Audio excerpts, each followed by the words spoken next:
Είναι το πιο επικίνδυνο πράγμα στο βουνό. Ποιο? Είχε πάει ο πατέρας μου από εκεί και είχε πέσει με τη θάλασσα. Παραδείγμα να πνιγεί.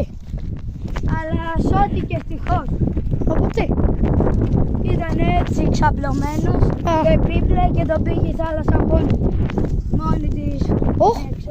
Μια πολύ ωραία πέτρα, ίσια. Και αυτό. Εδώ βλέπουμε ότι έχω φτάσει εγώ με τον πατέρα μου. Αυτό εδώ. Βλέπουμε εδώ Φρέσκο, ναι. σύστημα για νερό. Το έχουμε κάνει, τρέχει από πάνω το νερό. Τρέχει από πάνω, έρχεται εδώ, βρέχει και έρχονται εδώ και πίνουν. Βλέπετε πρόσφατα ήρθανε, έχει πάθει μασιές. Βλέπετε. Θα σας πάρουμε σε λίγο. Γεια σας, πρέπει να κλείσουμε.